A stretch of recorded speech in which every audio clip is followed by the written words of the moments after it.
মা, এইভাবে খাবার ফেলে কেউ উঠে যায়? জানিস না মুখের খাবার ফেলে উঠে গেলে অন্নপূর্ণা রাগ করে? ভুল হয়ে গেছে মা। একটা জিনিসের কথা তো আমি ভুলেই গেছিলাম, ওটা আনতে। কি এমন জিনিস লোকনাথ যে মুখের খাবার ফেলে তোকে উঠে যেতে হবে আনতে? তুই কি লুকোচ্ছিস রে ভাই? হাত দুটো পিছনে কেন? বড় একটা জিনিস বলে মনে হচ্ছে। কই দেখি। এই দেখো, এটা তোমার জন্য।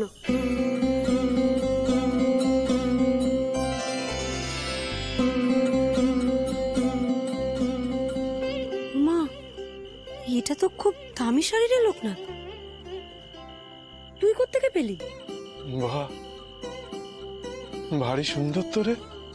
কিন্তু এত দামি শাড়ি তুই কোত্থেকে পেলি লোকনাথ? বেগম সাহেবা তোমাকে উপহার দিয়েছে গো।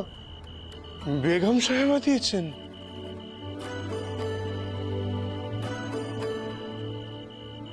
এটা পরলে তোমায় কিন্তু খুব সুন্দর লাগবে মা। থুর পাগল, আমার কি আর সেই বয়স আছে নাকি রে? তার থেকে বরং এই শাড়িটা আমি অন্নপূর্ণার জন্য রেখে দিই। হ্যাঁ মা, ঠিক বলেছো। এটা অন্নপূর্ণা দিদি পরলে অন্নপূর্ণা দিদিকে খুব সুন্দর লাগবে। হ্যাঁ রে বিশ্ব, বৌমার জন্য এই শাড়িটা পছন্দ তো? জানি না, যাও তো।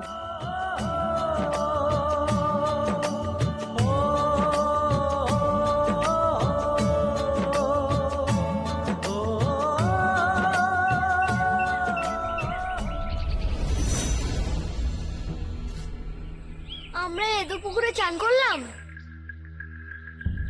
এই তো কি আর করবো বল, আমারও কি ইচ্ছে করছিল ছাই।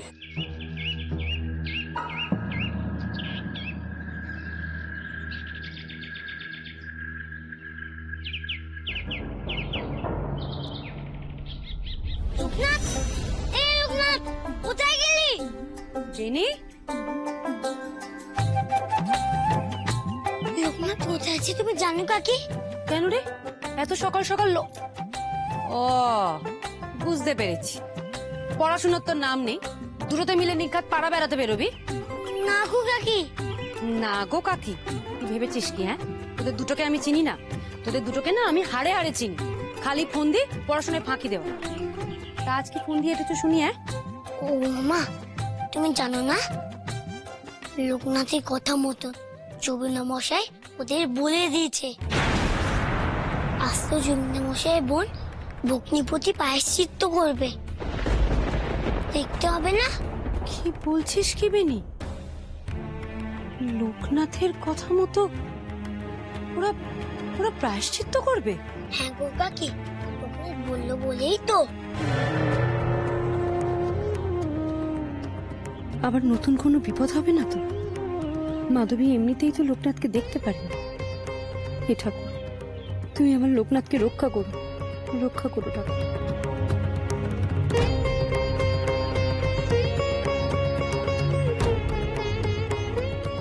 ও কাকি, লোকনাথ কোথায় গেল? কোথায় ছিলি এতক্ষণ? কখন থেকে ডাকছিলাম। জগন্নাথ ঠাকুরের পুজো করছিলাম। বল কি হয়েছে? জগন্নাথ মশাই তোকে দেখেছে, যাবি না? পিসিরা সব কাজ ঠিক মতো করছে কিনা দেখতে হবে তো। একদম যাবি না লোকনাথ, তুই কেন বারবার এই সমস্ত কাজে নিজেকে জড়াস বল দেখি? হ্যাঁ, তুই তো জানিস ওরা তোকে পছন্দ করে না, কোথাও থেকে আবার কি হয়ে যাবে তখন? কিচ্ছু চিন্তা করো না গোমা, আমার কিচ্ছু হবে না। আর পাপকে ঘৃণা করতে হবে, পাপীকে নয়। ওরা কেন খারাপ হতে যাবে বলো? ঠাকুর যাকে যেদিকে নিয়ে যায় সে তো সেদিকে এগিয়ে যায়। অন্ধের আলো তুমি আর তেরে প্রাণ, বিপদ তারণ তুমিও তো ভেবো না, আমি আসি। চলবে নি। লোকনাথ, লোকনাথ শোন আমার কথা লোকনাথ। আর তেরে প্রাণ বিপদ পাপকে ঘৃণা করতে হয়, পাপীকে নয়। মানব পাবো ওরা কেন খারাপ হতে যাবে বলো? ঠাকুর যাকে যেদিকে নিয়ে যায় সে তো সেদিকে এগিয়ে যায়। নাহি জাত পা এমন শিক্ষা যদি আমাদের সকলেরই থাকতো রে লোকনাথ।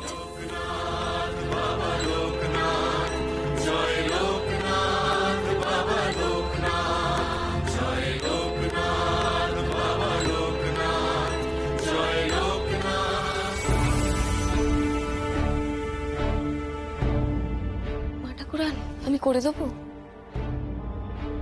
কেউ যদি দেখে ফেলে? না না, কেউ নেই তো। আয় আয় আয়, তাড়াতাড়ি। কি হচ্ছে ওখানে?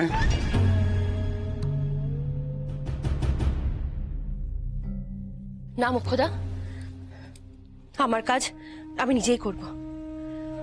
আমাকে তো প্রায়শ্চিত্তি করতে হবে, আর তাছাড়া দাদা সম্মান রক্ষা হবে। আমি বাহ, খুব সুন্দর হয়েছে। কি বলো জমিদার মশাই? তোমার পছন্দ লোক না? তোমার পছন্দ মানেই আমার পছন্দ। ওরা এখান থেকে আচার্য মশাইয়ের মন্দিরে যাবে, তারপর সেখান থেকে চণ্ডীমণ্ডপ, আর ওদের আহারের ব্যবস্থা ওরা নিজেরাই করবে। আরেকটা কথা লোক, তোমার বাবাকে বলে দিও আজ থেকে উনি জমিদার বাড়ির পুজোতে আবার নতুন করে বহাল হলেন। আচ্ছা। দাদা, দাদা আমরা চাল ডাল কোথা থেকে পাবো দাদা? ভিক্ষে করো গায়ে।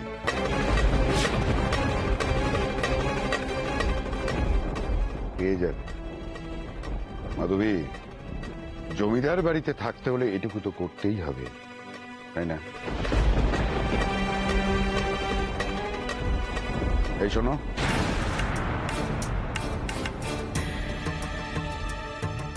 এক বাটি চাল নিয়ে এসো।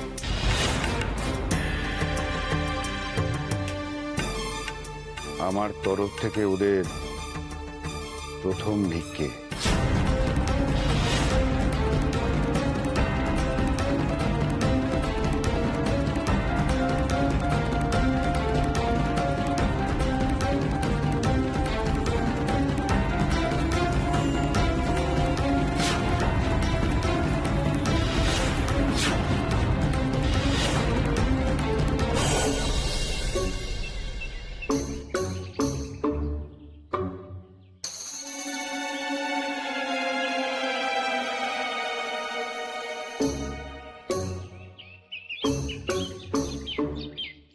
বাবা, আমার খুব খিদে পেয়েছে।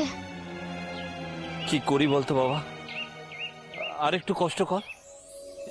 এগুলো না নিয়ে গেলে তোর মা যে রান্না করতে পারবে না, আর রান্না না করলে লোকনাথকে সন্তুষ্ট করা যাবে না। সে সন্তুষ্ট হলে তবেই না পরে মন্না মিঠাই খেতে পারবি। আর একটু কষ্ট কর বাবা। চল চল চল চল।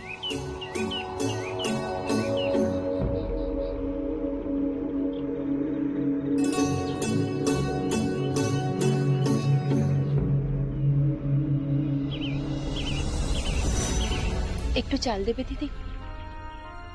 ছেলেটা সকাল থেকে না খেয়ে আছে, দাও না। তোমরা না দিলে কোথা থেকে পাবো বলো তো? দেবে?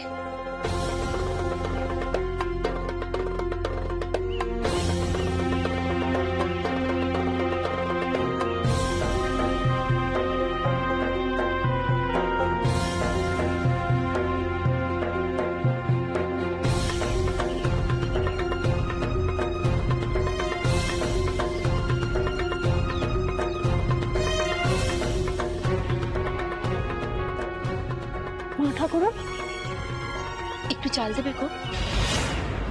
দাঁড়ান, আসছি।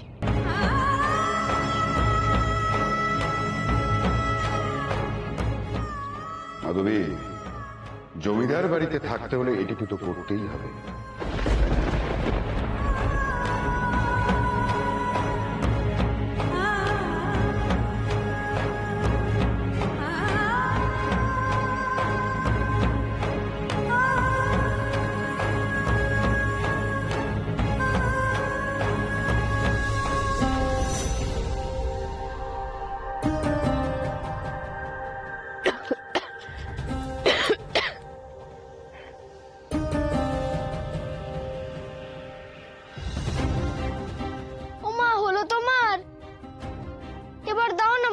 খুব খিদে পেয়েছে। আহ, তোর খিদে পেয়েছে তো আমি কি করবো বলতো?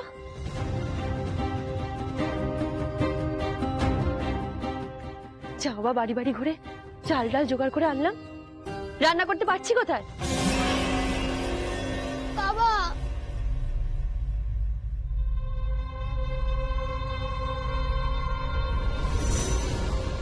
ও লোকনাথ, ওরা তো পারবে না, অভ্যেস নেই যে।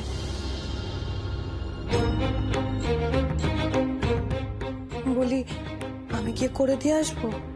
না গো সুজাদি, একদম নয়। ওদের প্রায়শ্চিত্ত ওদের করতেই হবে। ঠাকুরের আশীর্বাদ থাকলে সব হয়।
এ কি করে সম্ভব?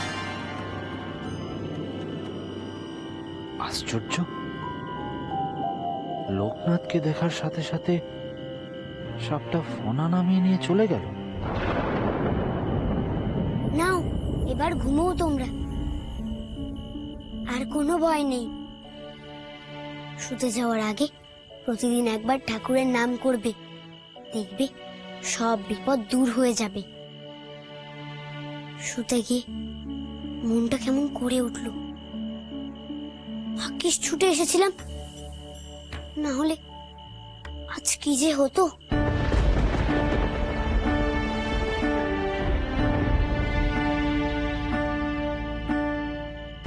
নাও এবার শুয়ে পড়ো, আমি আসি।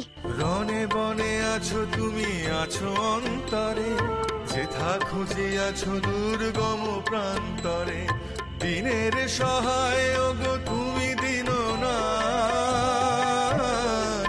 দিনের সহায় ওগো তুমি দীননাথ।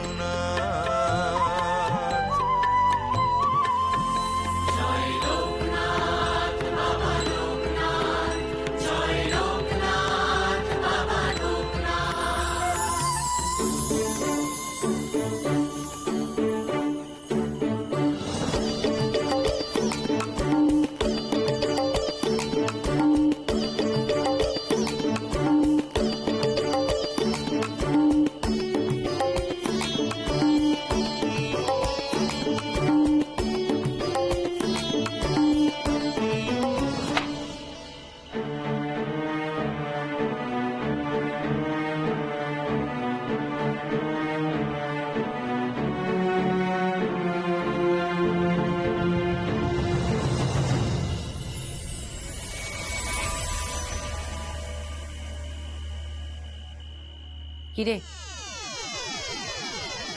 এতক্ষণে সময় হলো বুঝি বাড়ি আসার? মা, তুমি ঘুমোওনি? ঘুমোবো। সবে একটু তন্দ্রার মতো এলো, অমনি তুই ছুটে পালাম। তুই কি ভেবেছিস তুই বাড়ি থাকবি না, মাঝরাত্রিরে উঠে বাড়ি থেকে চলে যাবি, আর আমি নিশ্চিন্তে ঘুমোবো? তা কখনো হয় লোকনাথ?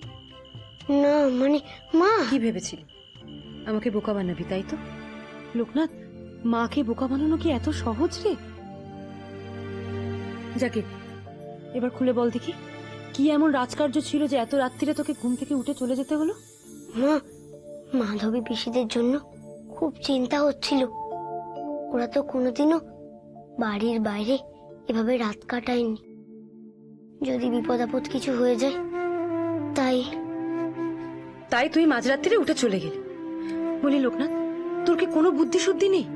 এত রাত্রিরে জঙ্গল রাস্তা ঘাটে যদি তোর কোনো বিপদ হতো, তাহলে তখন কে দেখতো বল দেখি? মা, আমাকে নিয়ে শুধু শুধু এত ভেবো না গো। সবাই ভালো থাকলেই আমি ভালো থাকি। তুই চাস সবার ভালো করতে, কিন্তু তোর ভালোর কথা যে কেউ চিন্তা করে না রে লোকনাথ। তোর ক্ষতি করতে পারলেই তারা শান্তি পায়।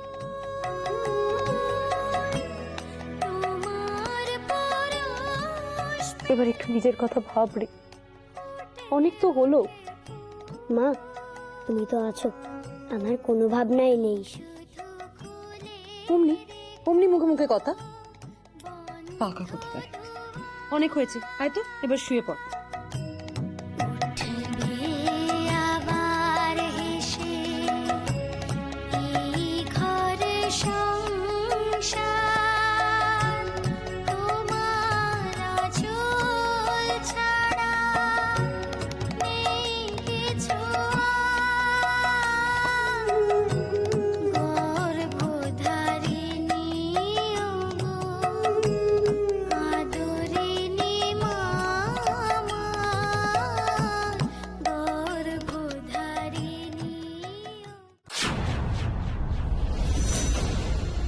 এখন থেকে অন্যের দয়ায় আমাদের বাঁচতে হবে। দাদা সেই নিজের জেদ বজায় রাখলো, গ্রামের মুখ্য সূক্ষ্ম লোকগুলোর কাছে গিয়ে গিয়ে আমাদের ক্ষমা চাইতে হলো। আরে লোকনাথ, লোকনাথ দয়া করলো বলে আমরা এই বাড়িতে থাকতে পারলাম। ছি ছি ছি ছি ছি, এর থেকে আর অপমানের কি আছে? জমিদার বাড়ির এক গরিব প্রজার দয়ায় এই মাধবীকে নাকি বাঁচতে হবে? কিছুতেই না। নিশিকান্ত রায়, তুমি মনে রেখো, আমার শরীরেও কিন্তু জমিদারি রক্ত বইছে। তোমার আর ওই লোকনাথের যদি আমি চরম সর্বনাশ না করি, তাহলে আমার নামও মাধবী নয়, আমার নামও মাধবী নয়।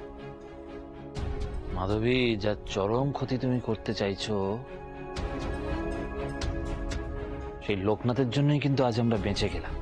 নাহলে বিষাক্ত সাপের ছোবলে না। তুমি থামো তো, ওই সাপের হাত থেকে বাঁচানোর লোককে আমি অনেক চিনি। তুমি ওই লোকনাথের হয় না আর মাতব্বরি করো না। তবু তবু আজকালকার দিনে কে কার জন্য বিপদে দৌড়ে আসে বলো তো? তোমার কি আত্মসম্মান বোধ বলে কিচ্ছু নেই?